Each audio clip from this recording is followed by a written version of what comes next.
Pada video sebelumnya kita sudah membahas tentang application layer ya.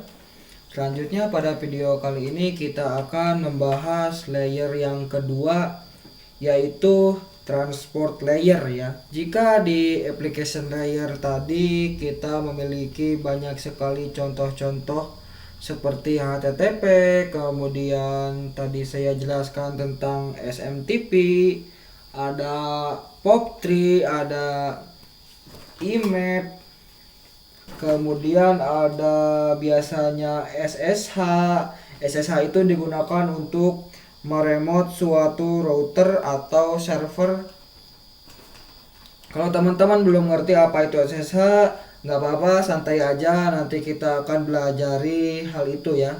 Tapi yang jelas saya ingin menunjukkan bahwa di application layer itu banyak sekali contoh-contohnya ya.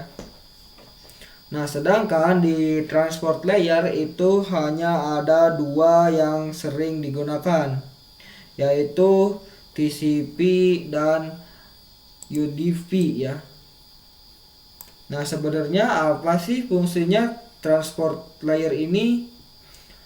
Transport layer ini memberikan service ke application layer. Nah, salah satu service yang disediakan oleh transport layer khususnya protokol TCP. Jadi sekali lagi bahwa di transport layer itu ada dua ya, ada TCP dan UDP. Nah, salah satu service yang diberikan oleh TCP itu adalah error recovery mechanism. Jadi mekanisme untuk error recovery ya. Kemudian apa mas yang disediakan oleh UDP? Nah, itu nanti kita akan pelajari lebih lanjut pada section berikutnya ya. Jadi di sini saya nanti akan menjelaskan satu service yang disediakan oleh TCP yang sangat mudah untuk dipelajari ya. Jadi biar teman-teman gak terlalu bingung dulu ya. Oke, sekarang kita akan pelajari cara kerja error recovery mechanism yang disediakan oleh TCP. Jadi ini salah satu ilustrasi ya. Jadi ini adalah contoh ilustrasinya. Di sini contohnya adalah ketika suatu klien melakukan request ke website.com ya. Jadi ini menggunakan HTTP juga ya. Jadi ini sama dengan contoh yang sudah kita bahas di video application layer ya. Jadi suatu saat klien melakukan request ke website.com, kemudian request tersebut sampai ke web server, dan web server akan melakukan respon ya atau reply. Nah, respon yang diberikan oleh web server, kalau di application layer tadi kita hanya punya data dan HTTP header. Nah, sebenarnya pada transport layer dia nanti akan menambahkan TCP header ini. Seperti ini ya. Jadi ada TCP sequence 1, sequence 2, sequence 3. Sequence di sini artinya adalah urutan aja ya. Jadi urutan 1, urutan 2, urutan 3 seperti itu. Nah, masalahnya adalah bisa saja respon yang diberikan oleh web server ini hilang atau error di tengah jalan ya. Mungkin di jaringannya itu overload ya.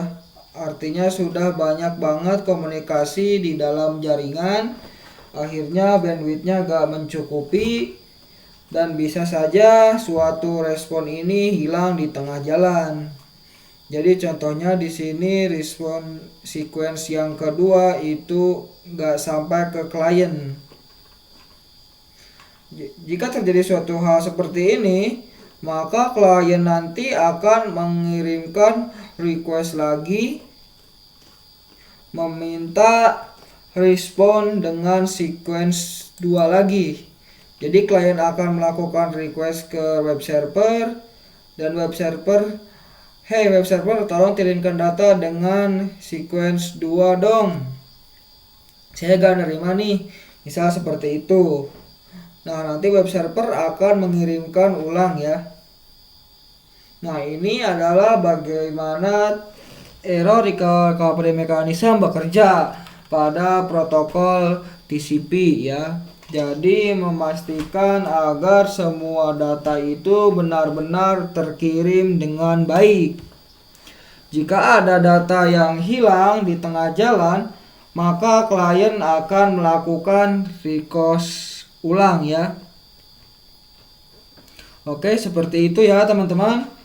Jadi kesimpulannya adalah bahwa di transport layer itu fungsinya adalah memberikan service kepada application layer, dan salah satu servisnya yang disediakan oleh khususnya TCP itu adalah error recovery mechanism, yaitu agar kalau misalnya ada data yang error di tengah jalan, klien bisa melakukan request ulang terhadap data tersebut.